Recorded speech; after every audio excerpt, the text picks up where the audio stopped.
오래간만에 뵙겠습니다. 네. 예, 지금 책 나오고만 오는 것 같아가지고 좀 미안하긴 한데 예, 주식 전업 투자자로 일하고 있고요. 그리고 지금 그 다음 카페 JD 부자연구소를 운영하고 있고 그 유튜브 채널도 JD 부자연구소 치면 나오고요. JD 부자연구소 그러니까 조던777.com도 운영하고 있는 예, 전업 투자자이면서 뭐 저자 이렇게 하고 있습니다. 그래서 요번에 책이 나와서 그 책 홍보차 나왔습니다. 네. 네. 이번에 지속적으로 기회 잡는 법이라는 책을 쓰셨습니다. 네. 책 소개도 한번 부탁드리겠습니다. 책 제목이 이제 지속적으로 기회 잡는 법이거든요. 네. 네. 그래서 그 제목이 왜 이제 지속적으로 기회를 잡냐라고 했을 때 그 기회를 잡을 수 있는 게 그러니까 만약에 주가가 이제 주식 같은 경우를 예를 들어서 주식이 계속해서 올라가게 되면 그렇게 되면 뭐 기회를 잡을 필요가 없겠죠. 그러니까 갖고 있는 주식만 계속 갖고 있으면 되니까. 근데 이제 문제는 이제 떨어질 때가 제일 문제거든요. 그래서 네. 떨어질 때 어떻게 이제 잘 방어를 하느냐. 예, 방어를 하는 거에 따라서 이제 또 기회가 이제 또 다른 기회가 될 수 있다라고 저는 이제 보고 있거든요. 그래서 그 한 재작년쯤인데 한 3월 달 정도에 이제 제 동생, 저희 아버지 이제 돌아가셨을 때 이제 동생을 만나가지고 이제 얘기를 하던 와중에 네. 동생이 비트코인에 이제 투자를 한다는 것을 알았어요. 네. 그래가지고 그때 아마 한 4천만 원 정도 했을 거예요. 4만 불 정도. 그러니까 4천만 원보다 더 높았죠. 한 5천만 원, 6천만 원 네. 요 사이였고 그게 이제 한 6만 7천 불. 최근에 이제 그걸 깼죠. 그래가지고 지금 뭐 하나로 한 거의 1억 원 돈 이렇게 되는 걸로 알고 있는데. 네.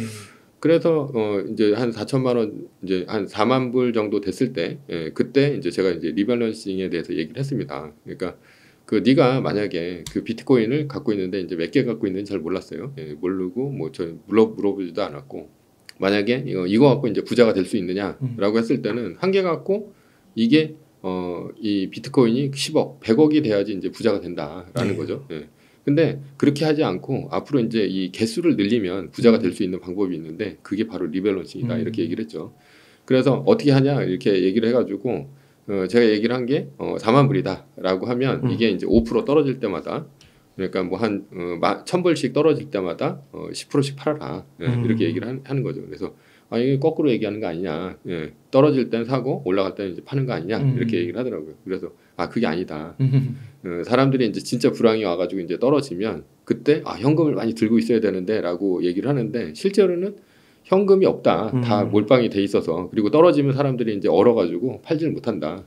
그러니까 이제 떨어지는 거를 이렇게 기계적으로 매뉴얼식으로 만들어가지고 대응을 해야 된다라고 얘기를 했죠. 그래서 이게 만약에 이제 5% 떨어질 때마다 10%씩 팔았다라고 했을 때면 그러니까 50%가 떨어지면 이제 전량 매도가 네. 되는 시기 되는 거죠. 그래서 이제 그 얘기를 하고 제가 이제 엑셀 표를 만들어서 이제 주고 그 다음에 이제 왔습니다. 그 다음에 이제 어떻게 됐는지는 잘 몰라요. 거기에 대해서 이제 투자에 대해서는 저는 이제 동생하고 별로 얘기를 잘 안 하는 스타일이라. 근데 이제 그게 한 1,800만 원까지 떨어졌으니까 한 15,000불까지 떨어졌으니까 엄청 많이 떨어졌죠. 와. 그러면 만약에 그때 한 4만 불이었을 때 5% 떨어질 때마다 팔았으면 이제 어떻게 됐냐? 그러면 현금 전액 현금화가 된 거죠. 네. 그래서 이제 그 다음에 리밸런싱에서 중요한 게 뭐냐면 V자 반등인데 V자 반등은 이제 2단계가 올라가면 그때 이제 전량 매수를 하는 겁니다. 그러면 만약에 이제 뭐 한 2만 불까지 떨어졌다. 그러면은 2만 이제 한 1,000불 정도가 됐을 때가 이제 2만 2천 불 정도가 됐을 때가 이제 전량 매수 구간이 되는 거고. 두 단계면은 10%로. 네, 10%죠. 5% 떨어질 때 이제 팔고 이제 10% 이제 올라갔을 때 이제 사는 건데. 제가 이제 그 차트를 이제 나중에 이제 뭐 구독자 분들도 보시면 아시겠지만 한 4만 불에서 그 한 15,000불까지 떨어질 때까지 한 번도 이 V자 반등 그러니까 10%가 올라온 적이 없이 계속 빠졌습니다. 그렇기 때문에 100% 이제 전부 이제 팔고 현금화를 다 했겠죠. 현금화를 하고 그 다음에 그때 샀으면 지금은 다시 뭐 한 6만 7천 불, 뭐 7만 불 가까이 갔다가 지금 그러니까 어저께가 오늘이 2024년 지금 오늘이 24일인가요? 네. 4월 24일인가 그런 24일은 아니고 15일인가? 15일. 네, 15일이네요. 네, 15일이에요. 네, 왜냐하면 이게 언제 찍은 거냐에 따라서 이제 사람들이 또 물어보더라고. 그래서 이런 것도 한 번씩 이제 짚어줘야 됩니다. 그래서 그렇게 됐을 때 한 6만 3천 불까지 빠졌다가 한 6만 5천 불 이렇게 올라오는데 그래도 한 세 답을 난 거죠. 그러면 이제 비트코인이 한 개 갖고 있었다. 그러면은 다 팔고 그거를 최소한 한 3배 정도는 늘릴 수 있었다는 겁니다. 그러면 이제 이때 부자가 될 수 있는 건데 그럼 부자가 될 수 있는 근본적인 게 뭐냐? 이 떨어질 때 하락 방어를 잘해야 된다라는 것이죠. 그래서 거기에 대한 방법적인 문제들을 제가 이 책에다가 다 집필을 해놨습니다. 네. 그래서 어떻게 하는 건지, 리밸런싱이 뭔지, 아니면 부의자 반등이 뭔지, 뭐 이런 것들에 대한 것들을 제가 했고요. 그리고 실제로 그렇게 한 예에서도 수익이 난 게 그 어떻게 수익이 났냐면 제가 한 2016년서부터 투자를 했거든요. 네. 이제 주식 투자. 그 전에는 이제 부동산 투자만 전업 투자를 하다가 지금은 이제 주식 투자를 이제 전업으로 하고 있고 그런데 2016년 이제 17년서부터 시작을 해서 그 미국 주식 같은 경우는 20%의 이제 그 양도소득세를 냅니다. 그러니까 분리과세 되고 이제 종합소득세 이제 합산과세는 안 하거든요. 그래서 딱 20%만 내요. 22%죠. 정확히는.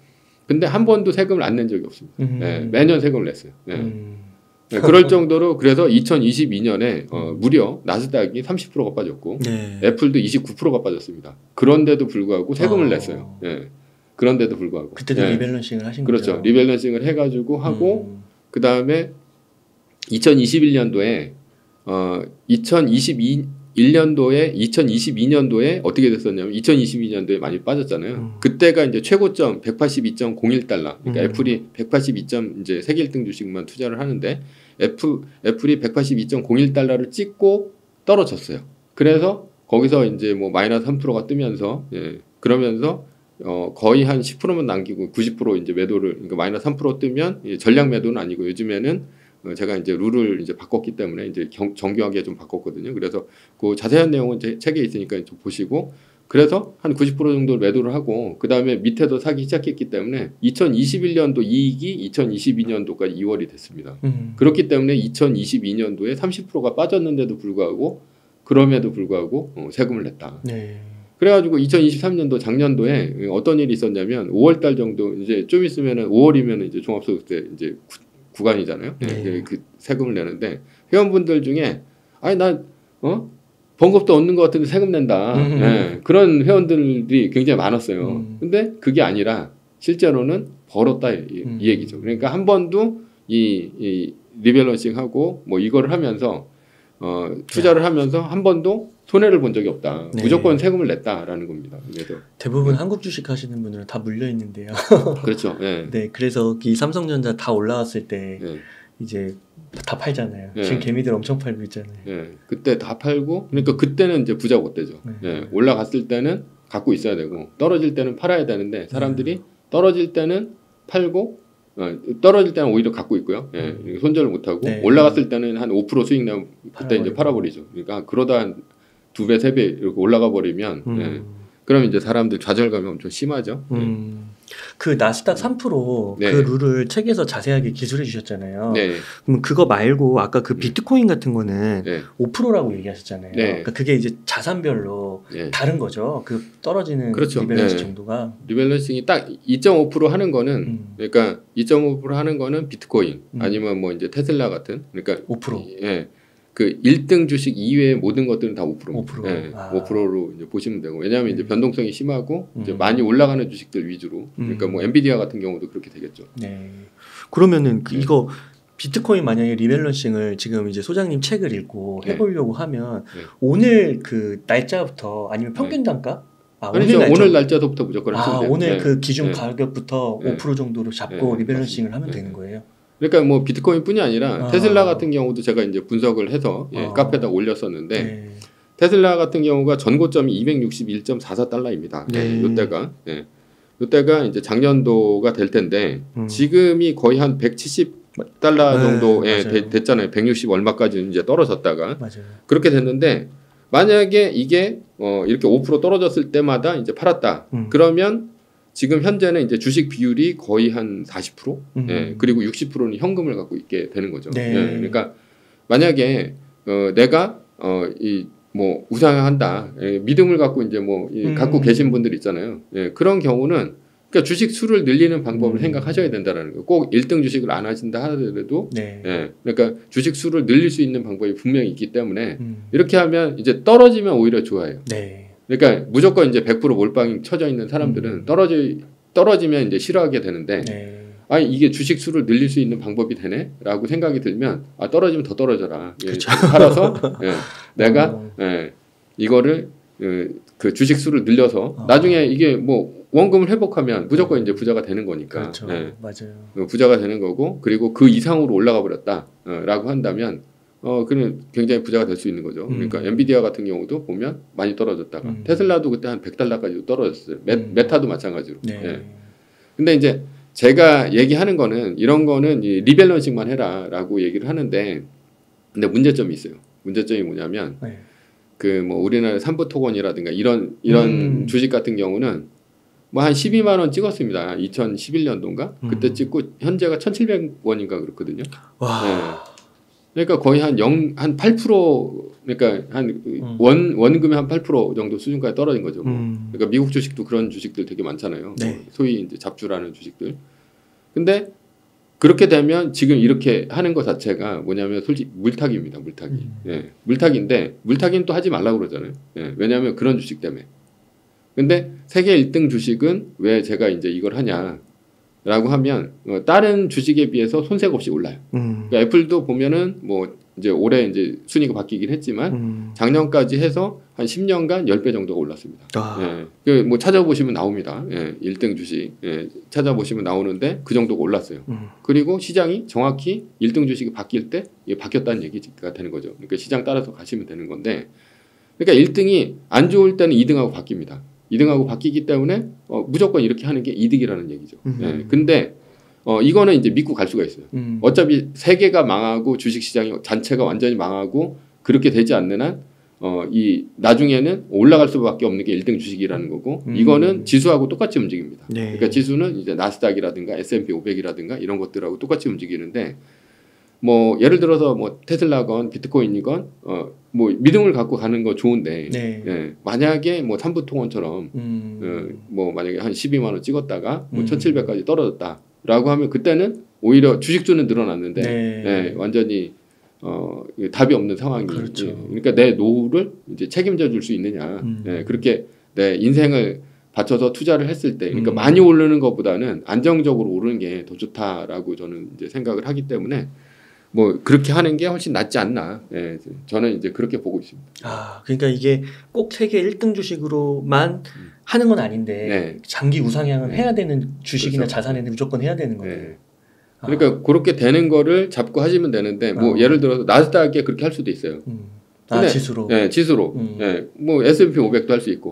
근데 세계 1등 주식이 압도적으로 수익률이 좋아요. 나스닥보다. 그러니까 뭐 S&P 500도 뭐 지난 10년간 아니면은 그 지난 30년간 이거 쭉 펼쳐 보시면 그러면 얘네들이 한 10.1% 정도 나오거든요. 근데 1등 주식은 한 25% 정도 나오기 때문에 그러면 이왕 할 거면 그렇죠. 어차피 많이 오르고 안정적인 둘 다 안정적인 주식이에요. 저는 그 세계 1등 주식을 전교 1등으로 보는데 S&P 500은 500명 중에 한 250등으로 보고 왜냐하면 500명을 평균을 내버리니까 나중에. 그렇죠. 그러니까 뭐 그래도 세계 1등이 상위 한 10% 안에는 안 들겠습니까?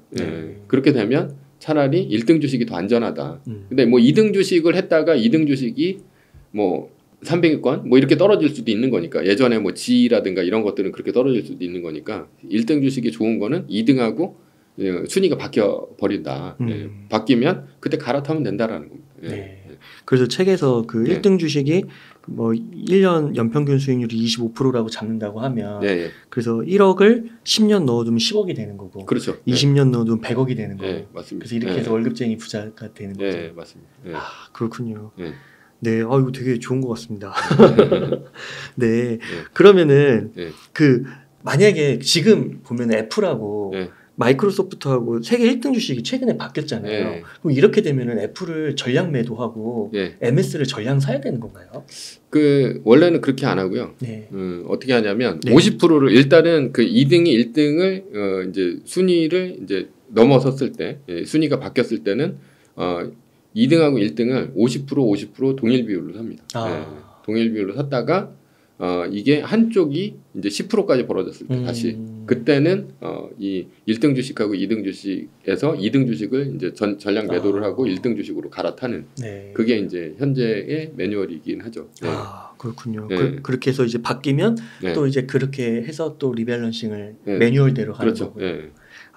그러면은 그 소장님께서는 이렇게 그 예를 들어 뭐 그 애플이든 마이크로소프트든 세계 1등 주식이든 비트코인이든 테슬라든 뭐 이렇게 알람을 걸어놓고 하시는 건가요? 5% 빠질 때마다 자동 매매를 걸어놓고 이렇게 아니요. 자동 매매는 안 하고요. 왜냐하면 자동 매매를 하면 장중에라도 팔리기 때문에 이건 종가 기준이거든요. 종가 기준이에요. 네.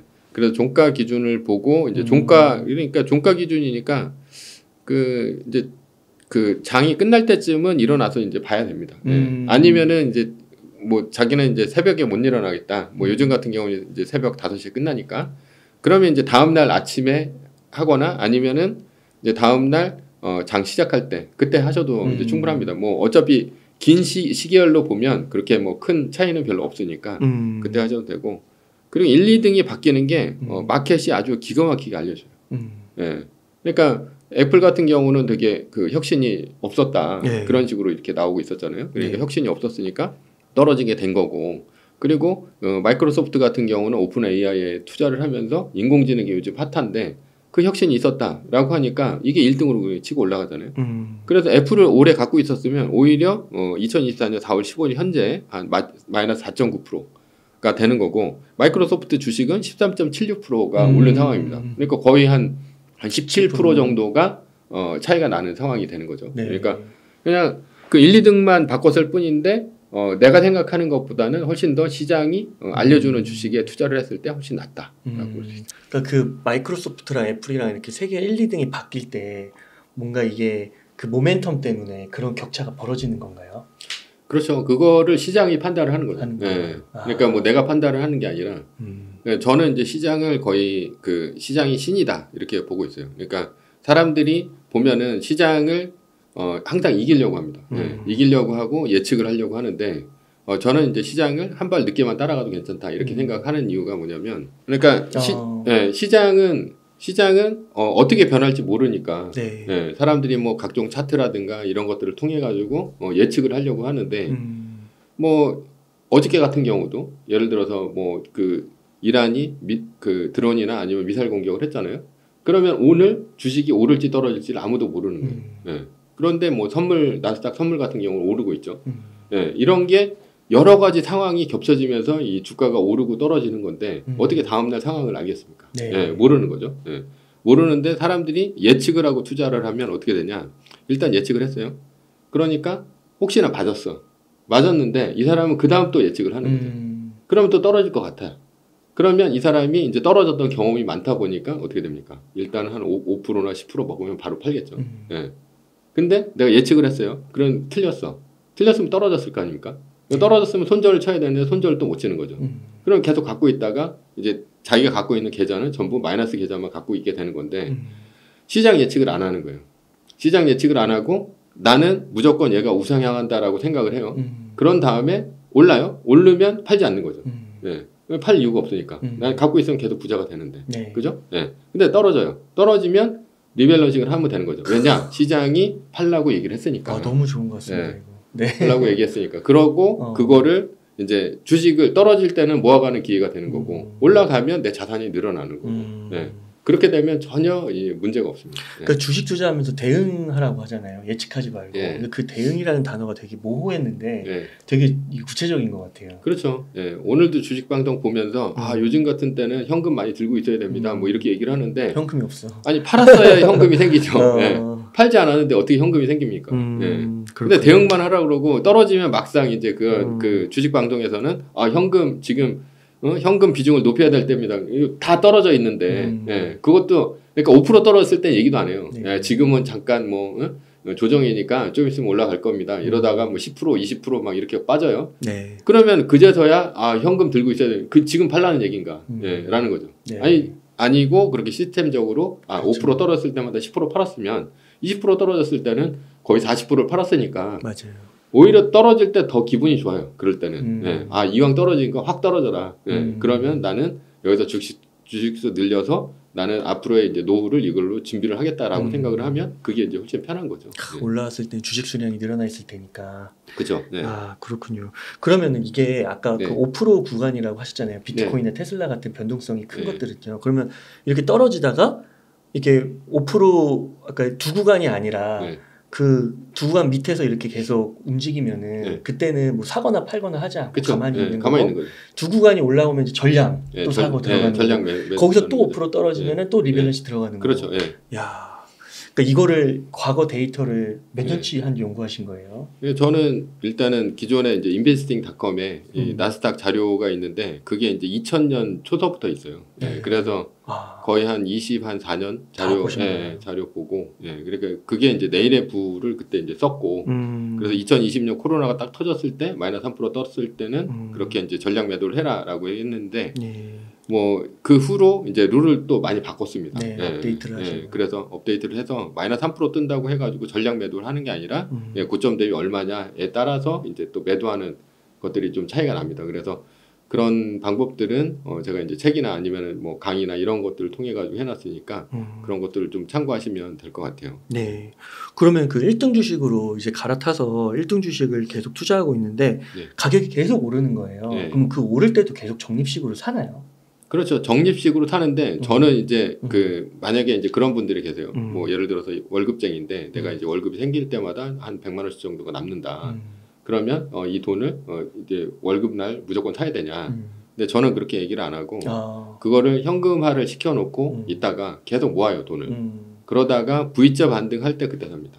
언제가 될지는 모르겠지만. 그러니까 뭐 떨어졌다 올라갔다가 이제 그럴 거 아니에요. 그러니까 사람들이 또 막상 샀는데 확 빠지잖아요. 계속 이제 올라갈 때 샀어요. 올라갈 때 샀는데 얘가 계속 빠지는 거야.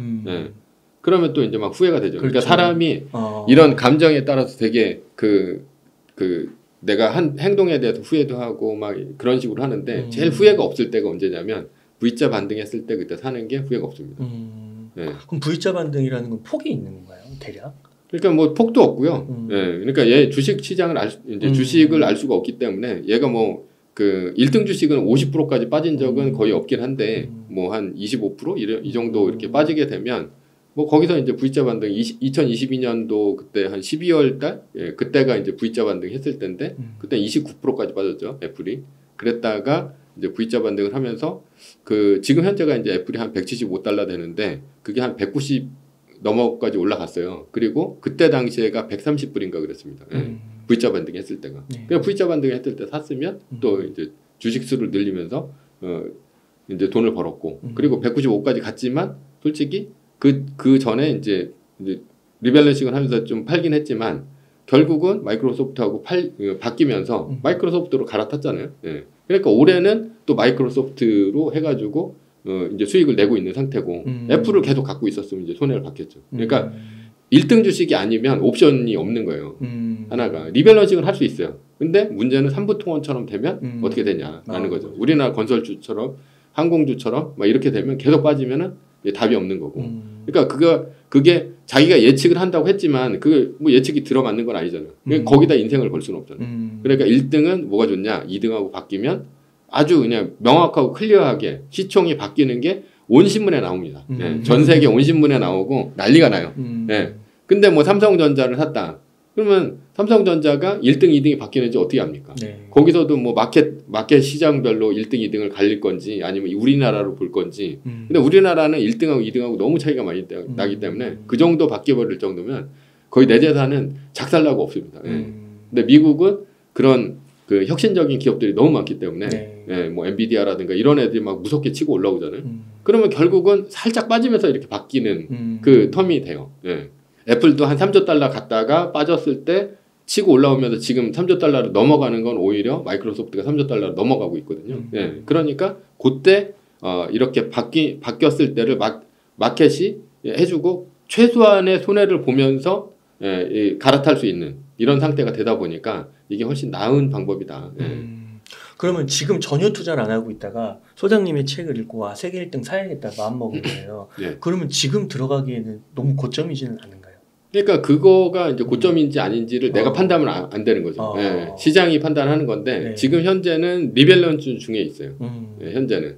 그래서 이게 410달러 정도가 기준 가격인데 그러니까 420달러 정도가 기준 가격인데 410달러 밑으로 내려오면 다시 이제 10%를 팔고 그다음에 지금 그 고점이 429달러인가 그렇거든요. 근데 431달러가 넘어가면 그때는 이제 다시 10%를 다시 사면서 이제 100%를 맞추는 식으로 하게 되니까 지금은 이제 만약에 다시 사게 된다. 그러면 기다리고 있다가 431달러가 넘어가면 그때 사면 됩니다. 네.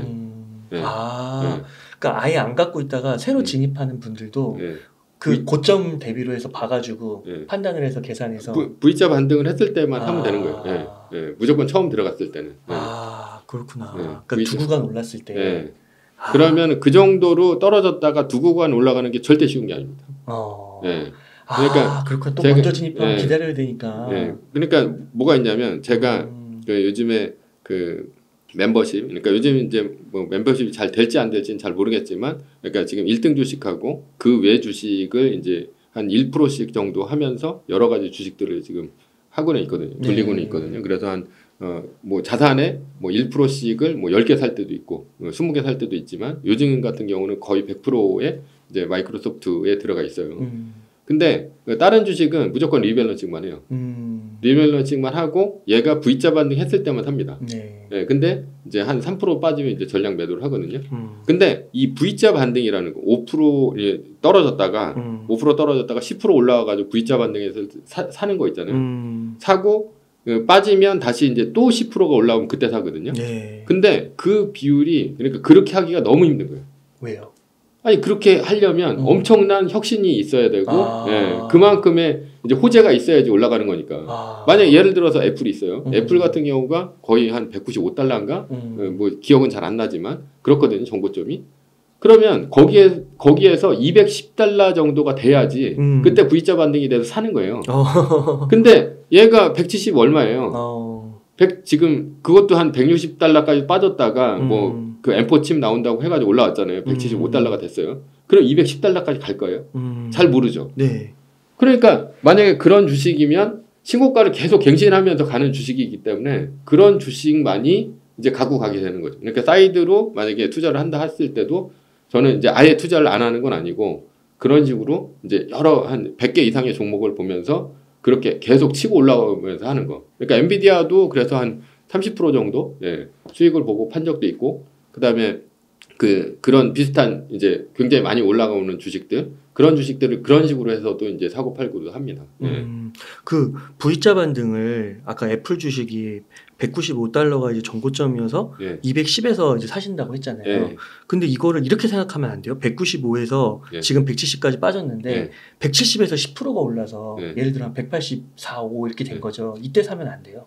그렇게 살 수도 있지만 주식이 한 100개 정도가 넘게 이제 그 뭐 제가 이제 고르는 기준도 있거든요. 그거는 제가 이 강의나 아니면 저기에 통해서 이제 하고 있는데 한 100개 정도가 훨씬 넘는 주식들도 계속 저는 이제 계속 모니터링 하면서 이제 하루에 15% 이상 빠지면 그런 애들은 빼버려요. 그리고 그러니까 안정적인 주식 중에서 그런 주식들이 많단 말이에요. 그럼 굳이 애플을 그렇게 할 필요가 없다라는 거죠. 그렇구나. 왜냐하면 엔비디아도 있고 그다음에 요즘에 구글이 치고 올라오더라고. 그리고 메타도 얼마 전까지 치고 올라왔다가 이제 좀 빠진 상태고 아마존도 있고요. 그러니까 그런 주식들이 허다하게 많은데 세계 1등 주식은 그러니까 1년에 25% 올라간다라고 생각하고 가는 거고, 그리고 나머지 이제 심심하잖아요. 심심한데 그 중에서도 여기서 똘똘한 주식들, 그러니까 시장이 어떻게 움직이지? 진짜 인공지능 위주로 움직이나? 이런 것들을 보면 주식을 보면 알 수 있거든요. 그러면 그렇게 신고가를 치면서 올라가는 거, 그런 것들은 뭐 엔비디아라든가 아니면 뭐 엔비디아는 요즘 주춤하잖아요. 그런 거라든가 아니면 구글이라든가 메타라든가 아마존이라든가 이런 빅테크들도 있고 테슬라가 다시 올라온다. 뭐 이런 것들도 다시 보는 거죠. 그러니까 아까 테슬라가 261이 정고점이었잖아요. 그럼 한 280 정도가 됐을 때 산다라고 친다면 만약에 예를 들어서 한 300 정도 거기까지 가야지 사는 거예요. 근데 그런 애들이 많단 말이에요. 요즘에. 그렇잖아요. 그러면은 그런 애들 사기에도 바쁜데 내가 애플을 굳이 거기서 5% 올라갔을 때 살 필요가 없다는 거죠. 그렇군요. 근데 MS는 괜찮아요. 지금 세계 1등 이렇게 중간에 이렇게 꼭 정고점을 돌파한 다음에 사지 않아도 하락한 다음에 10% 올랐을 때 사도 세계 1등 주식은 괜찮아요. 그렇죠. 세계 1등이니까요. 25%. 그러니까 세계 1등은 그만큼 사람들이 세계에서 가장 많은 자산을 갖고 있는 사람들이 그만큼 갖고 있다는 얘기 아닙니까? 그 사람들이 바보도 아니고. 예. 그리고 뭐 연금이라든가 아니면 뭐 국펀드라든가 온갖 이제 똘똘한 사람들이 모여가지고 사는데 그게 이제 작은 수치가 아니라는 거죠. 25%라는 것 자체가. 그렇죠. 그리고 그 사람들이 바보가 아닌데 그렇게 1등 주식을 그 사는 거라는 거는 그 현재 주가보다도 훨씬 더 많은 미래 가치를 이제 줬다라고 이제 저는 보고 있거든요. 그러니까 뭐 1등을 사는 거는 언제 사도 안전하다. 대신에 이제 사는 거는 최소한 V자 반등 했을 때 사는 게 좀 더 나은 것 같다. 저는 이렇게 생각을 합니다. 그러면은 세계 1등 주식은 계속 가져가는 거고요. 바뀌기 전까지 팔지 않는 거네요. 그렇죠. 중간에 뭐 필요할 때는 조금씩 팔 수는 있겠지만 기본적으로는 안 파는 거네요. 팔 이유가 없죠. 그러면은 아까 말씀해주신 1등 말고 100개 그런 기업들은 어느 정도 올라오면 팔 수도 있는 거고. 아니 걔네들은 그 떨어지면 바로 팔아요. 3% 빠지면 바로 팔아요. 룰을 원래는 5% 빠지면 팔았는데 3% 빠지면 바로 팔고 그리고 다시 살 게 없다. 살 게 없다 그러면 바로 마이크로소프트를 사든가 아니면 살 게 있다. 그러면 이제 그 사는 걸 또 사는 거죠. 그러니까 이게 세계 1등 주식은 완전 이게 다른 거는 완전 다른 거네요, 레벨이. 그렇죠. 다른 거고. 그거는 이제 그거대로 이제 투자를 하는 건데 걔도 마찬가지로 이렇게. 그러니까 이게 이제 다른 그 주식 투자 방법과 다른 게 올라갈 때는 그런 잡주들도 그러니까 잡주가 아니라 1등주 외의 주식들도 무조건 갖고 갑니다. 그리고 얘네들은 이제 장중에 걸어놔요. 3% 빠지면 바로 팔게. 장중에 딱 이제 그 0.97 곱해가지고 장중에 딱 걸어놔. 그러면은 장중에 팔렸잖아요. 팔렸네. 그럼 나는 3% 손해를 본 거죠. 아니 개파락을 했을 때는 손해를 더 크게 볼 수도 있겠지만 대신에 이제 장중에 팔렸으면 종가에 다시 올라왔다 하더라도 얘는 일단 팔린 거예요. 그러면 그때 이제 마이크로소프트를 갖고 가고 그리고 그 나머지 뭐 그 여러 가지 이제 한 100개 이상이 되는 걔네들 중에서 다시 그렇게 치고 올라오는 애들. 그래서 이제 저는 이제 그런 것들을 이제 매수 유력 종목으로 해놓고 있는데 요즘에 마이크로소프트를 거의 다 갖고 있는 게 뭐냐면 지금 약간 불황이라는 얘기예요. 그러니까 걔네들이 많이 없다. 얘네들이 10개, 20개까지 늘어날 때가 있어요. 그때는 많이 올랐을 때고 얘네들이 많이 없다. 그럼 신고가를 치고 올라가는 애들이 없다는 얘기거든요. 그만큼 지금은 시장이 좀 불안하다. 그런 식으로 좀 잡고는 있습니다. 그래서 요즘 시장은 어떤? 약간 불안한 거죠. 왜냐하면 이런 애들이 아예 없으니까. 올라가는 애. 엔비디아도 주춤하죠. 그 다음에 뭐 메타도 어느 정도 올라갔다가 이제 한 3% 빠졌죠. 그 다음에 아마존도 빠지고. 그 다음에 얼마 전에 얘네들이 아주 정확한 게 뭐 프리포트 맥모란, 그 다음에 뭐 엑선모빌 이런 애들이 그 유가가 오르기 전서부터 오르고 있었어요. 그때서부터 사고 있었어. 그러니까 그런 것들을 제가 어떻게 알겠습니까? 얘네들이 올라오는 거 보고 얘는 이렇게 해서 전고점보다 10% 올랐을 때 샀단 말이에요. 모르고 샀는데 무지성으로 사는 거예요. 걔네들이 올라와서 샀는데 걔네들이 알고 보니까 요즘에 유가가 올라오고 있더라. 근데 또 막 전쟁까지 나가지고 더 올라갔다. 근데 엑선모빌도 팔았어요. 왜냐하면 그 전에 유가가 올라오는데도 불구하고 주가는 먼저 빠지더라고. 그러니까 이 주가는 훨씬 더 선행하고 있고 이 세상을 더 바라보는 시선 자체가 그 인간을 뛰어넘는. 그래서 인간이 그걸 이기려고 예측해서 투자를 하다 보면 망할 수밖에 없는 게 올라가면 불안하니까 팔고 떨어지면 계속해서 갖고 있고. 그래서 내 계좌는 계속해서 마이너스. 그러면은 부자는 뭐냐면 10배, 100배가 돼서 부자가 돼야 되는데 내 갖고 있는 돈에 그 부자가 될 수 있는 방법 자체가 없는 거죠.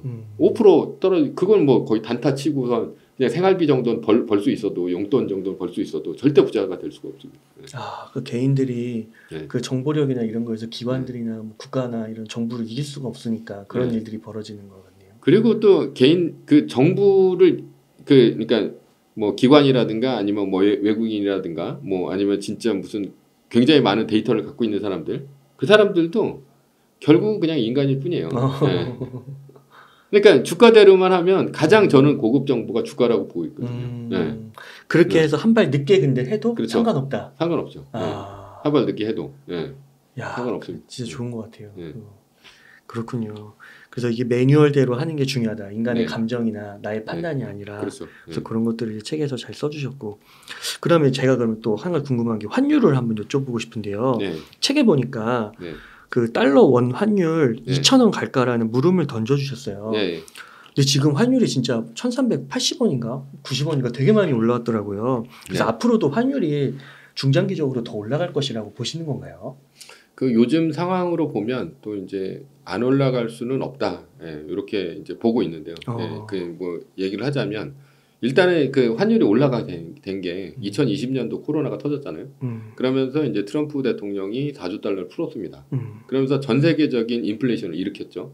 그러면서 이제 뭐 물가가 다 올라갔는데 미국은 뭐 지금 그 4조 달러를 풀어가지고 어떻게 했냐면 각 가정에다 나눠줬단 말이에요. 그래가지고 얘네들이 소비 성향이 엄청 높습니다. 네. 그래서 소비 성향이 높아서 지금 CPI도 지난주에 나오고 했는데 CPI가 너무 높게 나왔죠. 예. 그러면서 주가가 좀 빠지기도 했는데 얘네들이 물가가 한 3%에서 2%대로 내려와야 되는데 지금 3%대에서 머물고 있단 말이에요. 네. 그래가지고 원래는 파월이 한 6월달 정도에 이제 금리를 한번 내리겠다라고 얘기했는데 지금 그것도 이제 물 건너간 게 아니냐 이런 식으로 나오고 있는 게 물가가 높은데 소비 성향이 빠지질 않는 거예요. 그래서 이제 소비가 빠지지 않고 소비가 빠지지 않다 보니까 이거 이제 금리를 못 내리겠는데 라고 하면 결국은 그 원화와 같은 이 다른 통화들 얘네들이 미국이 더 좋고 더 좋은데 금리를 안 내리고 금리를 안 내리는 위기 상황에서도 달러의 가치는 더 높아지는 거죠. 달러 인덱스가. 그러면은 그 원화는 얼마 전까지만 해도 1,340원 정도가 이제 마지노선이었어요. 그것만 딱 되면은 이제 한국은행이 들어와서 다 사버리고 해가지고 달러를 주면서 했었는데 지금은 미국의 물가가 빠질 것 같지가 않은데 여기서 만약 한국은행이 들어와가지고 환율 조절을 했다? 그랬다가 이게 더 미국 경제가 강하다? 그래서 금리를 올해는 못 내린다? 라고 판결이 나면 결론이 나버리면 이게 1,400원, 1,500원까지 이제 갈 수도 있는 거죠. 그런 상황입니다. 그러니까 지금 현재는 달러가 슈퍼달러로 너무 강하다. 근데 이제 물가가 높은 게 서비스 물가하고 집값 때문이에요. 그러니까 지금 상품 물가가 엄청 낮아지고 있거든요. 네. 근데 상품 물가는 지금 보면 이제 중국이 좀 망해서 상품 물가가 굉장히 낮아지고 있는 것 같아요. 그래서 알리테무, 쉬인 뭐 이래서 알테시라고 하는데 얘네들이 지금 한국 들어와가지고 난리 났잖아요. 예. 그래가지고 저도 이제 알테시로 해가지고 쇼핑을 하는데 좀 재미를 많이 보고 있습니다. 그러니까 뭐 그 무슨 그 고무로 된 고무 골무 같은 게 있는데 실리콘으로 된 그게 제가 한 개당 1,000원씩 해가지고 6개를 사면 네이버에서 이제 한 배송비까지 해가지고 10,000원을 받아요. 근데 이게 너무 비싼 거야. 그리고 반품도 잘 안 되고 반품 해달라고 했는데도 안 받아주고 막 그래가지고 제가 이제 그 테무에 들어가서 봤습니다. 10개에 1,600원인 거예요. 똑같은 게. 그래서 한국에 지금 오픈마켓 시장이 완전히 지금 무너지고 있는 상태에서 뭐 캠핑 뭐 이런 거 파는 애들 이런 애들 거기 들어가면 한 10,000원짜리 침낭이 있는데 엄청 좋은 거야. 그 아웃도어에서 할 수 있는 게 그런 게 10만 원, 20만 원에 팔리는 게 10,000원에 팔고 있는 똑같은 브랜드인데 그렇게 팔리고 있으니까 이게 되겠습니까? 근데 그게 이제 중국이 내수 시장이 완전히 망했잖아요. 왜냐하면 이제 부동산이 경기가 꺼지면서 그 사람들이 소비를 못하다 보니까 중국의 이제 제조업이 망하고 제조업이 망해야 되는데 미국하고 미중 무역 전쟁이 있어서 트럼프 때 관세를 때려가지고 미국은 못 보낸단 말이에요. 그러니까 얘네들이 그 관세에도 불구하고 굉장히 싸게 물건을 덤핑 처리할 때가 별로 없었는데 테무나 아니면 쉬인 뭐 알리나 뭐 이런 애들이 그 테무의 사장이 좀 독특하더라고. 보니까 아무리 부자라 하더라도 얘네들이 콩나물 값을 볼 때는 그 콩나물 같은 거 살 때 그때는 100원, 200원 아낀다 이거예요. 비싼 거 뭐 1억 원짜리 뭐 이런 거는 그냥 팍팍 산다 하더라도. 그래서 그 마켓 시장이 있구나. 니치 마켓이. 근데 지금 중국이 현재 그 내수 시장이 망했기 때문에 얘네들이 어디 물건을 팔 데도 없고 망해 나가는데 그거를 싼 값에 자기가 이제 팔려고 하는 그런 수요가 있는 거죠. 그래서 그것들을 모아가지고 그게 이제 아마 핀더던가 그럴 거예요. 아마 걔네들이 그래서 미국으로 아예 싸게 보내버리고 한국 같은 경우도 마찬가지로 그런 식으로 보내서 하는 건데 그러다 보니까 상품 물가는 낮아지는 거예요. 그러니까 이게 중국은 디플레가 되는 거고 그러니까 중국 위안화도 지금 그 가치가 떨어지는 거고 한국의 원화도 이제 가치가 떨어지는데 그러니까 이 미국 같은 경우는 이게 소비가 엄청 강하고 그러다 보니까 이 한국의 원화 같은 경우는 점진적으로 올라갈 수밖에 없다. 그리고 2,000원까지 갈까라는 거는 단기적인 걸 예로 들어서 얘기한 게 아니라 97년도 IMF 터졌을 때가 700원이었습니다. 700원이었는데 지금 1,400원 바라보고 있잖아요. 그러니까 1,400원이면 724, 2배가 뛰었단 말이에요. 그게 한 25년 만에. 그죠? 한 25년 좀 넘어서. 그러면 앞으로 25년이 지나면 다시 2배가 뛸 거다라고 라고 했을 때는 2,000원이 넘어갈 수도 있죠. 그죠. 예, 7321이 되니까 다시 한 25년 정도가 지났을 때는. 그러니까 미국 주식에 장기 투자를 하면 달러 가치가 떨어지면서 주가가 올라가요. 예, 근데 달러 가치가 떨어지기도 하지만 원화 가치는 더 많이 떨어집니다. 그러니까 달러 자산에 투자하면 그냥 무조건 가만히 앉아서 엄청 이득이 보는 거죠. 최근 같은 경우는 되게 많이 이득을 보게 된 게 1,200원 하다가 지금 1,380원 이렇게 돼버리니까 한 10% 정도 올랐어요. 네. 그러니까 주가는 좀 빠졌는데 오히려 원화 가치가 떨어져가지고 계좌는 플러스가 되는 이상한 상황이 벌어진다는 얘기입니다. 그러니까 장기적으로 봤을 때도 그렇게 되는 게 더 맞다. 그리고 왜 한국의 원화만 떨어지냐. 예. 원화가 올라가면요. 우리나라는 수출을 해서 먹고 살기 때문에 원화 가치를 무조건 떨어뜨려야 됩니다. 예. 아무리 달러를 많이 갖고 있다 하더라도 달러가 떨어지는 것보다 원화가 떨어지는 속도가 훨씬 더 빨라요. 그래야지 수출을 할 거 아닙니까? 싸게 해서. 다른 나라, 우리나라만 물건 보내는 거 아니잖아요. 다른 나라에서 같이 공동으로 경쟁을 하는데 수출을 하려면 원화 가치가 낮아야죠. 예. 그게 이제 인건비를 낮춰야 되는데 인건비를 못 낮추면 원화 가치라도 낮춰야 되니까 뭐 일본 같은 경우도 보면 지금 뭐 150엔 뭐 달러당 이런 식으로 했는데 도요타가 엄청 잘 팔린다고 하더라고요. 그러니까 그런 수출 기업들.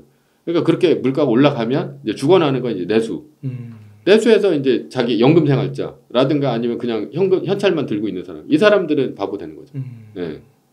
그러니까 계속해서 물가가 올라가면서 수입 물가 비싸지고 같은 거에 뭐 사과값만 해도 엄청 올랐잖아요. 맞아요. 그러니까 그런 식으로 가는 건데 이걸 내가 미국 주식에다 투자를 했다? 달러 자산에 투자했다? 그러면 나는 뭐 올해만 하더라도 벌써 10%를 벌게 되는 그런 상황이 벌어지기 때문에 원화는 뭐 충분히 2,000원까지도 갈 수 있다. 네.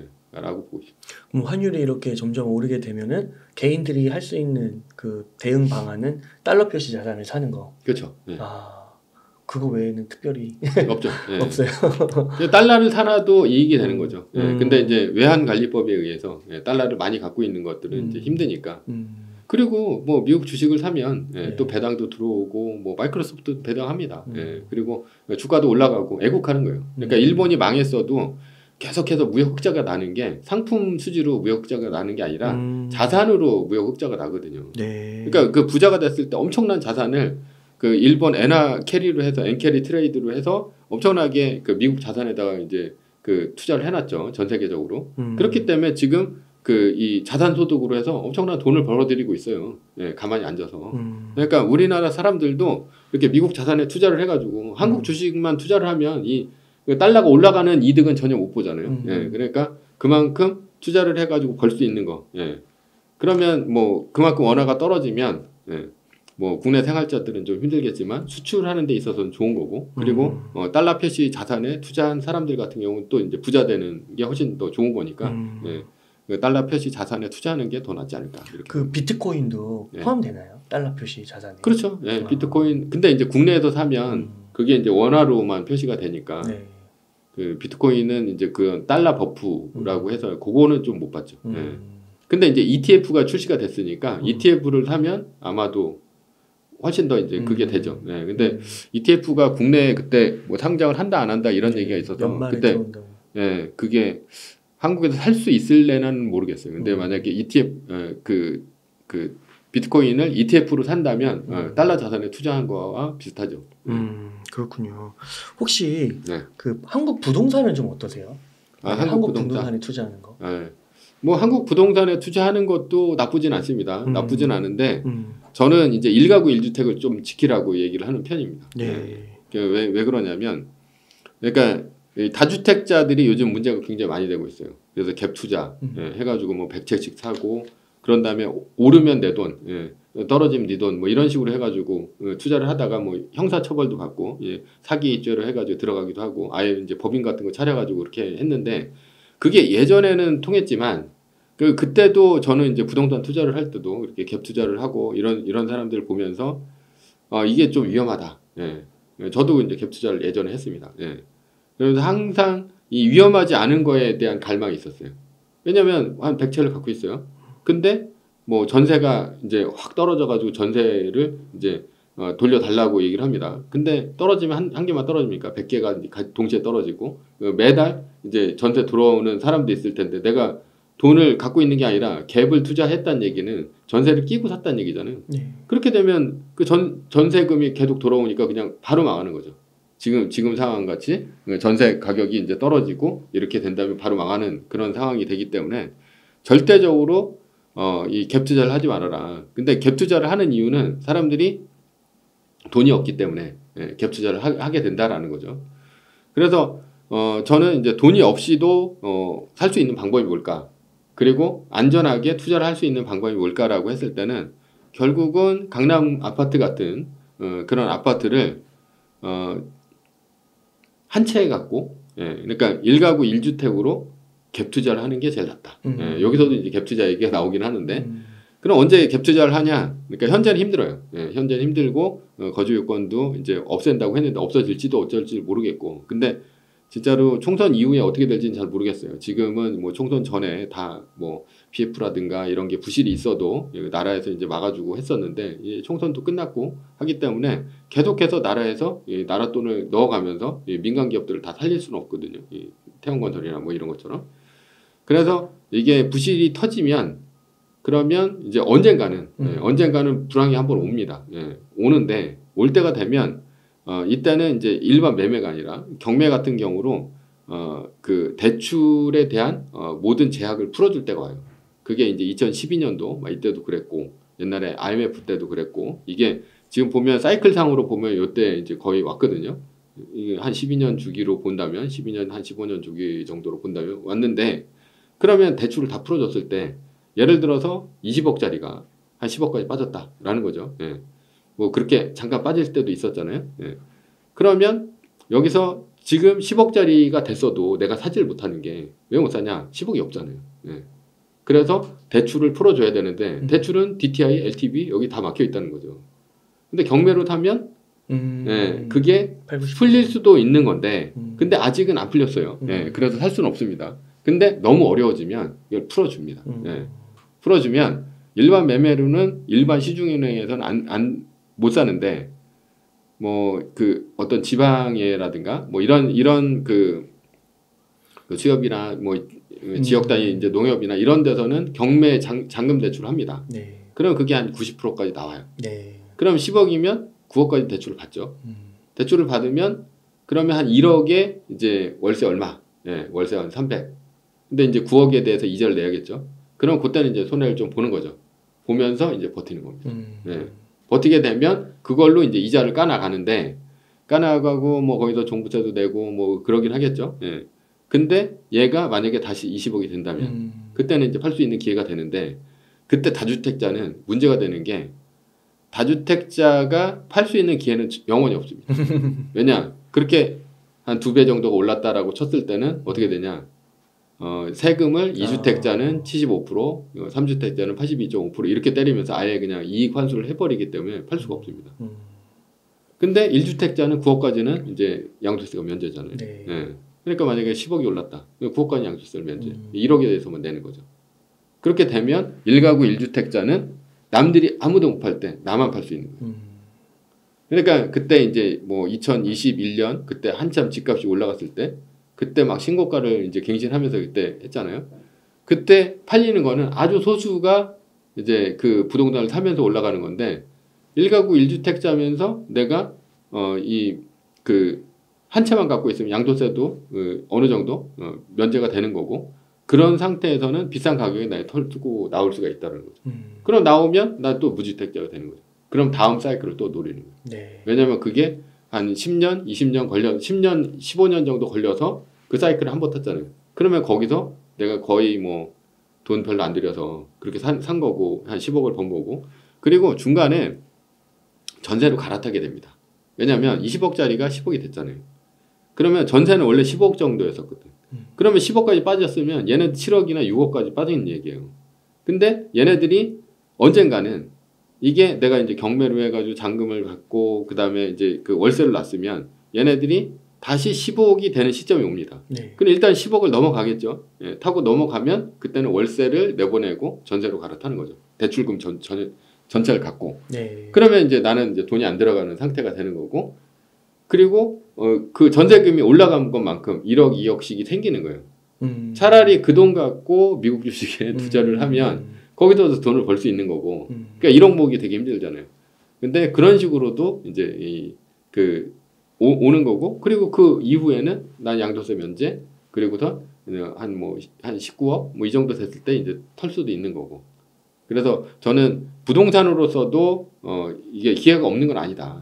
반드시 있다라고 하는데, 근데 다주택자로는 힘들다 앞으로. 그리고 사기꾼 돼가지고 이제 감옥에 갈 수도 있고 그러니까. 그리고 인생 한 번에 날아갑니다. 이렇게 불황 한 번 오게 되면 어차피 전세금 못 갚고요. 그 다음에 대출금 못 갚습니다. 그때는 이제 날아가기 때문에 차라리 1가구 1주택 갖고 이제 안전하게 투자하는 방법이 제일 낫지 않을까 저는 그렇게 생각합니다. 아 그렇군요. 부동산은 딱 그 1가구 1주택 그게 그 정답일 수 있겠네요. 그리고 나머지 여윳돈으로는 이제 해외 달러 표시 자산을 사는 거, 그리고 세계 1등 주식을 사는 거. 네. 요즘에 이제 인플레이션이 굉장히 큰 화두인데요. 책에서 인플레이션의 강한 기업의 특징을 좀 정리해 주셨어요. 요거는 뭐예요? 그러니까 인플레이션의 강한 기업의 특징이라고 보면 뭐 현재 이제 혁신적인 기업이 아닐까 이렇게 생각을 합니다. 왜 그러냐면 그 얼마 전에 그러니까 지금 CPI가 높게 나오면서 그러면서 이 저금리 상태가 고금리 상태가 계속해서 갈 수 있다라고 이제 시장이 퍼졌습니다. 그래서 요즘에 이제 그 CPI 나오기 전에 월가에서 어떤 반응이 있었냐면 월가에서 야 니네들 지금 인공지능 주식들 있잖아 너무 많이 올랐어. 너무 많이 올랐으니까 얘네들 팔고 무슨 뭐 이 주택 건설 관련주라든가 아니면은 뭐 이런 캐터필러라든가 요런 주식 뭐 요런 주식으로 갈아타라. 뭐 그런 얘기들이 좀 있었거든요.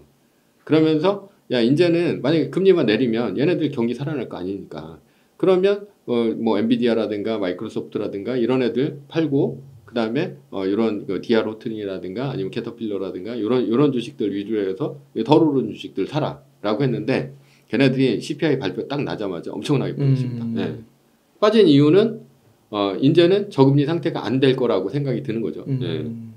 그러니까 이 고금리 상태에서 고금리 상태가 이제 지속이 된다면 결국은 뭐만 남습니까? 저금리로 버틸 수 있는 기업들은 다 망하는 거고, 그러니까 뭐 망한다기보다는 주가가 올라가기 힘든 거고, 그리고 이 고금리에서도 이제 버틸 수 있는 거는 그 고금리 주식들, 그러니까 혁신적인 주식들, 그게 현재는 이제 화두가 인공지능이잖아요. 그러니까 인공지능 외에는 없다. 저는 이렇게 보는 거고, 그리고 현재 미국에 돈이 없는 게 아닙니다. 유동자금이 엄청나게 많아요. 많은데 얘네들이 그렇다고 지금 뭐 달러 표시 채권에다가 사느니 이게 뭐 다시 5%까지 올라가 버리면 지난번처럼 그럼 또 손해를 보는 거고 그렇다고 MMF에 넣어놓자니 그것도 이제 돈이 묶이는 것 같고 뭐 이제 돈도 별로 못 벌고 그렇다고 지금 저평가된 주식을 샀다가 금리 계속 안 올리고 안 내리고 오히려 올린다고 얘기도 또 나오고 있지 않습니까? 그리고 이제 연말까지 이제 3번 한다고 했다가 2번 한다고 했다가 보스틱 같은 경우는 한 번만 한다. 뭐 아니면 올해 없을 수도 있다. 이런 식으로 돼버리면 갑자기 시장 상황이 바뀌면서 급락을 하거든요. 5% 10%씩. 그렇게 되면 이게 인플레이션에 강한 주식이 뭐냐라고 봤을 때는 결국은 이 혁신적인 기업이다. 그러니까 그 인플레이션에도 불구하고 얘네들 뚫고 나갈 수 있는 애들. 그게 그런 주식이 아닐까 저는 그렇게 봅니다. 네. 그다음에 또 책에서 월급쟁이가 단계별로 부자 되는 방법을 얘기해 주셨는데요. 가장 빠르게 부자 되는 법도 이야기해 주시고요. 요것도 설명 좀 부탁드리겠습니다. 네, 그 월급쟁이가 부자가 되는 방법은 그러니까 저는 이제 기준 금액이 있어야 된다고 봐요. 왜냐하면 기준 금액이 없으면 언제까지가 부자가 될지 얼마가 가난한 사람일지 이걸 알 수가 없으니까요. 그래서 기준 금액을 높게 잡으면 일단은 10억 원으로 봅니다. 왜냐? 왜 10억 원이냐? 1년에 1등 주식은 25%가 크기 때문에 만약에 내가 현금성 자산 10억이 있다라고 했을 때는 1년이면 2억 5천이 되는 거죠. 그러면 나는 2억 5천이 올랐는데 거기서 이제 생활비를 한 500만 원 정도 쓴다. 그러면 1년에 뭐 한 6천만 원 정도 쓰겠죠. 쓰고 남는 돈이 2억이 남습니다. 그러면 10억을 어떻게 만들 것이냐? 그냥 먼저 1억을 만들어야겠죠. 1억을 만들면 얘가 10년이 지나면 25%씩 복리가 됐을 때는 10억이 되니까. 그죠?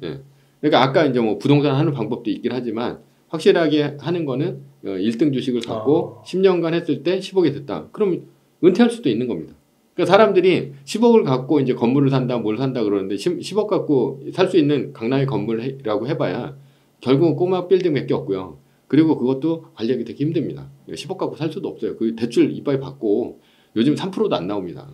얘네들이 매매가를 올려가지고 파는 방법인데 요즘 같은 불황에 매매가를 올려서 팔 수 있다? 호황이 올 때까지 기다려야 되는데 그동안에는 내가 은퇴를 할 수 없다라는 거죠. 그러니까 확실한 방법은 차라리 현금성 자산을 10억을 갖고 있는 게 부자고, 그게 이제 우리나라로 보면 부동산 자산을 빼고 현금성 자산 10억을 갖고 있는 사람이 상위 1%입니다. 많지가 않아요. 그러니까 부동산은 어떻게 보면 약간 내 돈이 아닌 그런 상황. 주식 있는 사람은 뭐 1,000만 원씩 팔아가지고 내 생활비 쓸 수 있습니다. 돈이 없으면. 근데 부동산 같은 경우는 1,000만 원씩 팔아서 쓸 수가 없죠. 대출을 받아야 되는, 대출 받으면 이자가 나가고, 그리고 기존에 대출이 있으면 대출을 더 못 받죠. 그러니까 특히나 또 그 양도세도 내야 되고 또 팔리지도 않고 오히려 불황에는, 그러니까 차라리 그렇게 1등 주식을 그렇게 하는 게 낫고. 그리고 저는 현실적으로 봤을 때 예를 들어서 이렇게 살 수 있다고 봐요. 그러니까 예를 들어 우리나라의 평균적인 월급, 그러니까 연봉이 얼마냐, 한 4,200만 원 정도 됩니다. 4,200만 원 정도 되는데 이제 혼자 산다고 봤을 때요. 이 사람이 만약에 1등 주식에 투자를 한다. 그러면 어떻게 투자를 하냐? 자산이 전혀 없어요. 그러면 이제 한 달에 뭐 한 4,200만 원이면 한 달에 한 400만 원, 한 300만 원 정도가 된다고 치고, 400만 원 정도를 번다고 쳤을 때, 한 200만 원 정도를 저축을 하는 거죠. 200만 원을 쓰고, 200만 원을 저축을 합니다. 저축을 하면 이게 이제 평균적인 거예요. 우리나라에서 평균적인 거로 봅니다. 그래서 200만 원씩 저축을 해가지고 10년이 지나면 2억이 됩니다. 2억. 그죠? 그냥 모았을 경우는 10년이 지나면 2억이 되는데, 2억이 되면 얘가 25%씩 만약에 큰다고 했을 때, 그러면 얼마가 됩니까? 5천만 원이 되는 거예요. 2억이 되면 25%씩, 그러니까 2,500이니까 5천만 원이 되죠. 그러니까 5천만 원이면 내가 은퇴할 수도 있는 거죠. 2억이 그대로 있으면서 계속 25%씩 큰다면 난 은퇴를 할 수도 있는데, 근데 그게 그렇게 은퇴를 할 수 있는데, 자, 주식은 뭘 할 수 있냐면 세계 어느 나라나 갈 수가 있는 거예요. 그러면 꼭 우리나라에 살 필요가 없다는 얘기죠. 우리나라에서는 그렇게 5천만 원 갖고 살 수 있는 그 범위 자체가 아주 럭셔리하게 못 삽니다. 그쵸. 왜냐하면 집도 있어야 되고 월세도 내야 되고, 그러니까 사는 이제 그런 것들이 힘든데, 예를 들어서 동남아나 뭐 이런 쪽으로 간다라고 했을 때는 제가 이제 뭐 동남아에서 사는 이제 유튜버들이라든가 이런 사람들 이제 쭉 보고 했었는데, 그 사람들이 뭐 한국처럼 사는 거는 아니에요. 한국 음식을 먹고 이런 건 아니지만 현지 음식을 먹고 그냥 한식도 한 끼 정도는 먹는다고 하더라고요. 그리고 휴대폰 쓰고, 그 다음에 24평짜리 아파트. 그리고 우리나라처럼 얘네들이 전부 풀옵션이 다 돼 있습니다. 들어가서 이제 몸만 있으면 돼요. 그냥 혼자 산다고 했을 때. 그러면 얘네들이 150이면 충분히 먹고 살 수가 있다라는 거죠. 그러니까 그것보다도 더 적은 금액으로 은퇴할 수 있다는 얘기가 되는 거고. 왜냐하면 그런 옵션이 있었을 때 내가 어느 날 갑자기 회사에서 잘릴 수 있잖아요. 요즘에 40대만 돼도 이제 권고사직이라든가 명예퇴직 계속 이제 들어오는데, 내가 만약에 뭐 요즘에 이제 결혼 안 한 분들도 꽤 많이 계시니까, 그리고 목표를 잡았다. 그러면 200만 원씩 저축을 하면서 2억을 만든 다음에 10년이 지나서, 그러면 만약에 27살부터 시작을 했다 그러면 37살이면 2억이 되겠죠. 근데 그것도 이게 5년이면 가능한 게, 200만 원씩 복리로 투자를 하면 2천만 원씩, 2,100만 원씩 복리로 투자를 하면 5년 만에 25%씩 또 크기 때문에 그것도. 그래서 5년 만에 2억이 만들어집니다. 그러면 그 돈을 갖고 이제 해외로 뜨는 거죠. 뭐 베트남이라든가 아니면 태국이라든가 아니면 이런 쪽에 떠서 거기서 이제 자유롭게 생활을 하면서 자기 이제 일에서 벗어나는 거예요. 그럼 27살에 시작했으면 32살이면 은퇴를 할 수가 있는 거예요. 그 꼭 10억이 아니더라도 10억이면 너무 멀잖아요, 시간이. 그러니까 결혼 안 했을 때, 결혼 안 했을 때, 아니 이혼했을 때. 그렇게 해서 200만 원을 세계 1등 주식을 사서 그렇죠. 25% 복리로 해서 빠르면 5년, 뭐 길게 봐도 10년 이렇게 해가지고 그렇게 생활비를 줄이는 방법도 있다. 그렇죠. 사용을 해나가는 방법. 한국에서 살 수도 있지만 한국에서 살면 생활비가 너무 많이 드니까 그러니까 이제 해외로 나가서 거기서 뭐 24평짜리 아파트, 그리고 스쿠터 한 대 빌리고, 그다음에 핸드폰 쓰고, 거기서 새끼 다 사 먹고, 내가 안 해 먹고, 예, 그리고 필리핀이나 이런 데는 시터도 쓸 수 있는데 시터가 뭐 거의 한 그 가정부들이 한 20만 원 뭐 이 정도면 쓴다고 하더라고요. 그래서 청소 같은 것도 시키고 그럴 수 있다고 하는데, 그러니까 뭐 본인 선택이죠. 뭐 거기 가서 나 못 살아 그러면 안 하면 됩니다. 근데 그러니까 최악의 경우를 항상 생각을 하라는 거죠. 그러니까 내가 뭐 명예퇴직을 할 수도 있고 공고사직을 받을 수도 있는데 내가 그냥 벌어서 아무 생각 없이 하루하루를 살아가느냐, 아니면 그런 최소한의 안전장치를 만들어 놓고 아 내가 해외라도 뜰 수 있다라고 생각하고 가느냐. 요즘 또 한류 열풍이 장난 아닙니다. 예, 그렇기 때문에 한국 사람이라고 하면 굉장히 또 이제 인기가 있어요. 예. 그렇군요. 그러니까 이게 세계 1등 주식에 포커싱만 해도 5년, 10년 이렇게 다 안에 그렇죠. 이루어질 수 있다라는 거네요. 네. 그리고 또 책에서 그 한국 주식은 조금 안 좋게 얘기하신 것 같더라고요. 그래서 미국 주식이 좀 더 쉽고 결과도 좋다 이런 이야기를 해주셨어요. 이거는 어떤 맥락인가요? 이게 꼭 한국 주식이 나쁘다 이런 타기보다는 한국 주식은 그렇게 혁신적인 주식이 나오기가 힘든 상황이지 않느냐. 그러니까 미국 같은 경우는 이제 GDP를 올리는 방법이 있는데 미국은 GDP를 소비로 올리고요. 한국은 제조로 올립니다.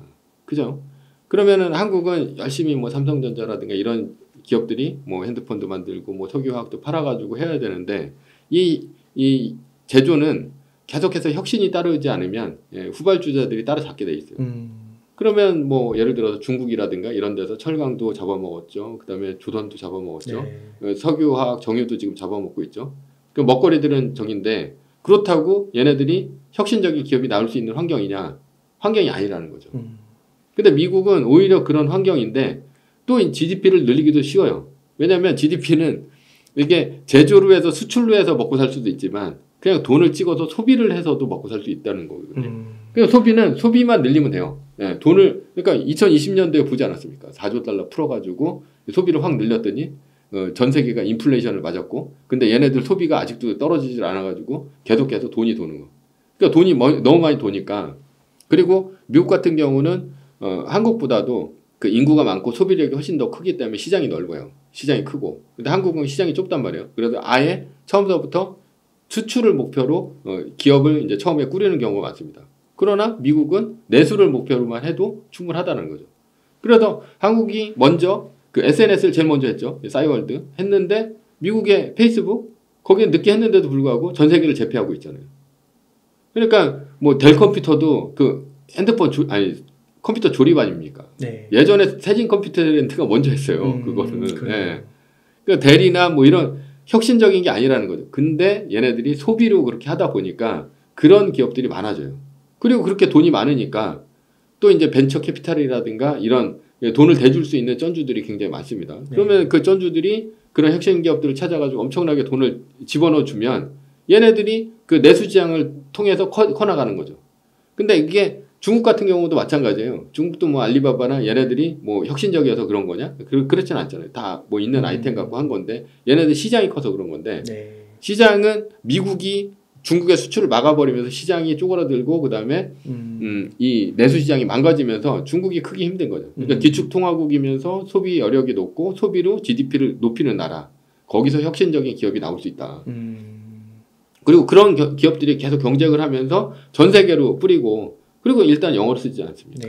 한국은 한국어를 쓰고. 그러니까 영어 기반의 그 뉘앙스라든가 이런 것들을 통해 가지고 전 세계에 뿌릴 수 있는 시스템이세요.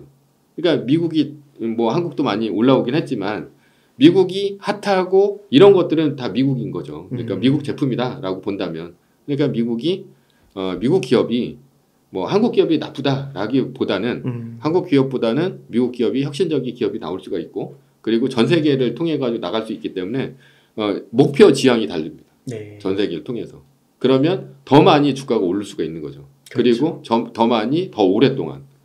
왜냐하면 세계를 무대로 하게 되면 뭐 결국은 계속해서 네버 엔딩으로 간다는 얘기입니다. 왜냐하면 이제 전 세계 시장이 더 넓어질 수는 없으니까. 화성 가서 물건 팔 수는 없지 않습니까? 그러면 지구 안에서 팔게 되는 거고 그게 1등이 되는 거고, 그 다음서부터는 달러의 가치가 낮아지면서 뭐 다시 혁신을 한다든가 아니면은 또 뭐 새로운 하나 먹거리 잡아가지고 거기서 또 이게 혁신이다라고 해서 뻥튀기 해가지고 또 하는 거가 있지 않습니까? 그러니까 애플이 스마트폰을 만들면서 얘네들이 혁신적인 기업이다 이렇게 해서 컸고 그 다음에 테슬라가 전기차를 만들면서 기존에 있는 내연기관차를 잡아먹을 거다 해서 크는 거고 그 다음에 다시 뭐 마이크로소프트가 인공지능을 하면서 그렇게 큰 거죠. 애플은 인공지능을 먼저 했으면 만약에 스마트폰 다음에 인공지능으로 해가지고 더 많이 마켓 사이즈가 넓어졌겠죠. 네. 네.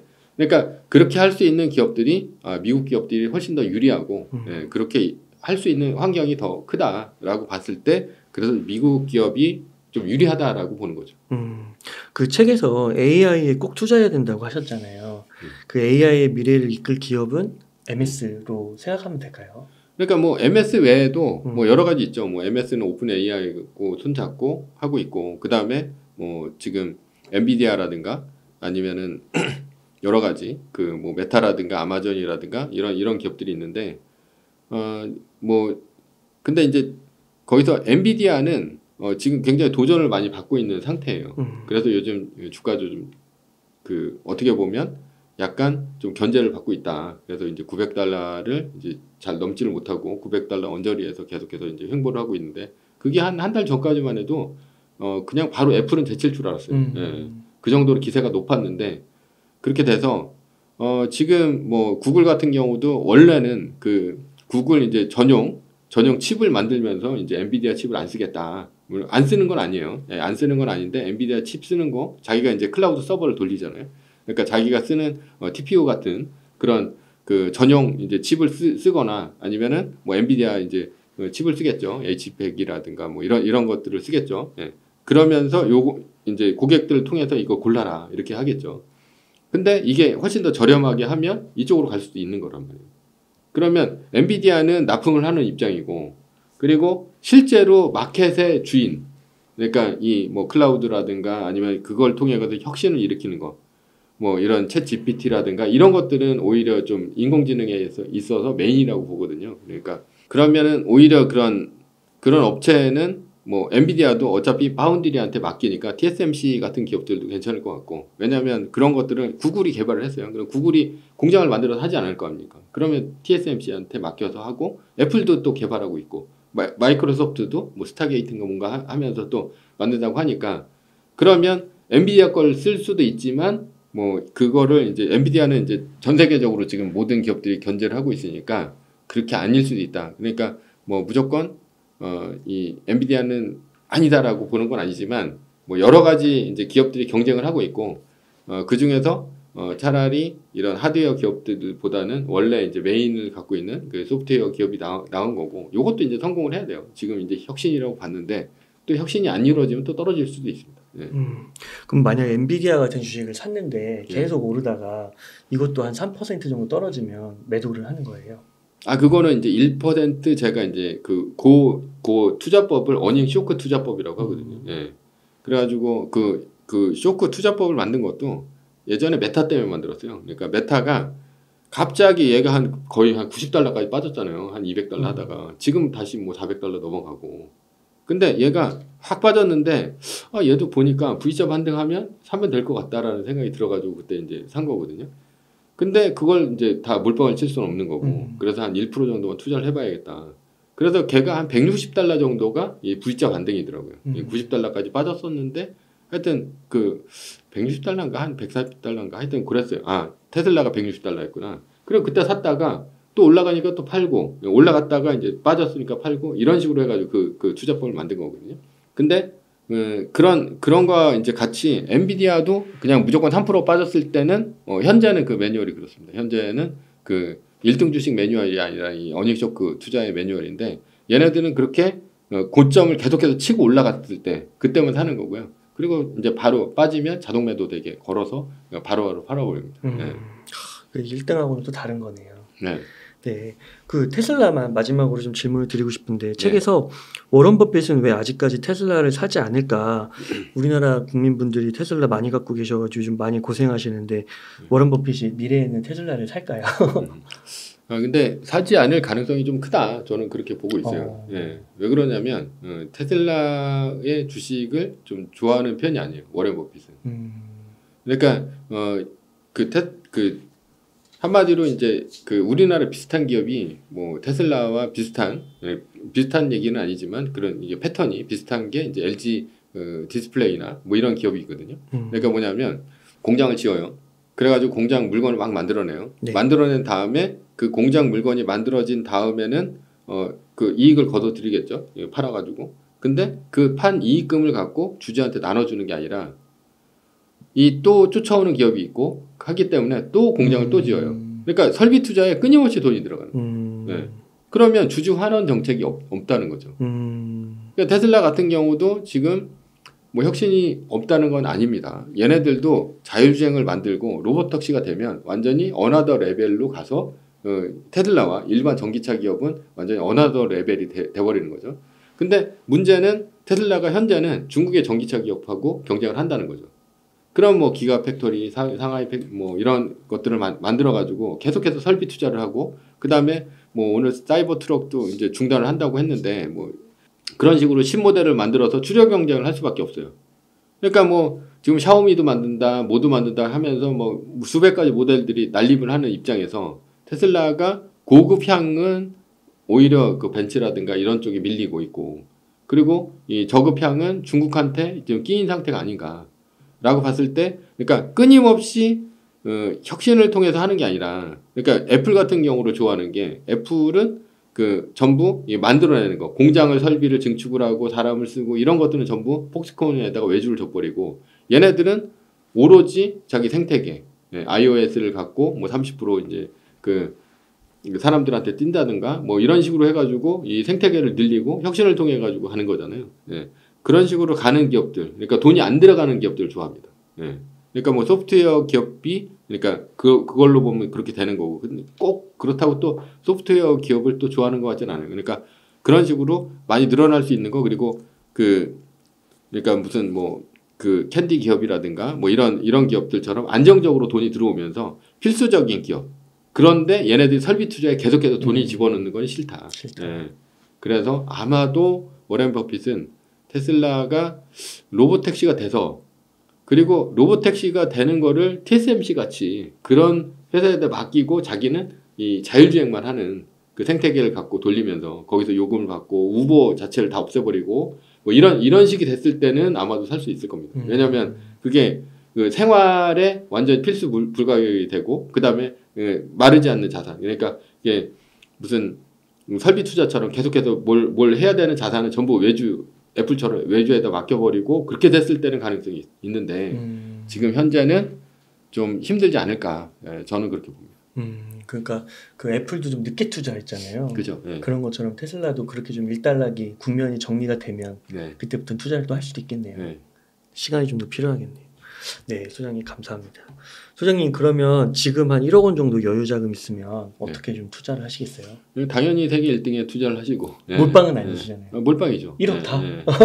몰빵이죠. 당연히 몰빵이고 그리고 뭐 한 1%씩만 떼어서 그렇게 이제 어닝 쇼크 투자법으로 해서 이제 투자를 하게 그런 식으로 하는 거고 그리고 이게 이제 10년 지나면 결국은 뭐 10배가 되는 거고 20년 지나면 이제 100배가 되는 거니까 그렇게 해서 이제 부자가 될 수 있는 겁니다. 그러니까 몰빵 안 하면 돈을 벌 수가 없어요. 분할 투자를 하잖아요. 그럼 5개 오르고 5개 떨어지잖아요. 그럼 결국은 똔똔입니다. 부자가 못 됩니다. 오히려 5개를 골라냈다는 것 자체가 되게 신기한 거죠. 어떻게 오르는 종목 5개를 골라내요? 5개밖에 안 떨어졌는데 5개 고르면 그러니까 뭐 10개를 골랐다 그러면 2개, 3개만 오르고요. 나머지는 다 떨어집니다. 그잖아요. 대부분. 그러니까 부자가 못 된다니까. 몰빵을 쳐야지 부자가 된다. 그 MS가 애플처럼 25%씩 클까요? 아니 그러니까 1등 주식은 그렇게 커야 되니까요. 그 미국 가셔야지. 미국 가는 거죠. 감사합니다. 믿을 게 없습니다. 네, 감사합니다. 그러면 소장님 오늘 그 이제 신간 지속적으로 기회 잡는 법 이렇게 갖고 귀한 인사이트들 많이 나눠주셨는데요. 끝으로 시청자님들께 뭐 책에 대한 한 말씀도 좋으시고 강조하고 싶으신 말씀 있다면 좀 부탁드리겠습니다. 뭐 지속적으로 기회 잡는 법을 읽어보시고 부자가 되시는 게 저로서는 좀 중요하고요. 좀 신간이 2년 만에 오래간만에 나왔으니까요. 뭐 이렇게 투자를 하셔서 모두 부자 되시는 뭐 회원분들 많아지시기를 저는 기원하겠습니다. 감사합니다. 감사합니다. 이렇게 해서 조던 김장섭 소장님을 모시고 이야기를 나눠봤습니다. 긴 시간 동안 유익한 사이트 많이 나눠주셔서 감사 말씀드립니다. 오늘 고생 많으셨습니다. 고생 많으셨습니다.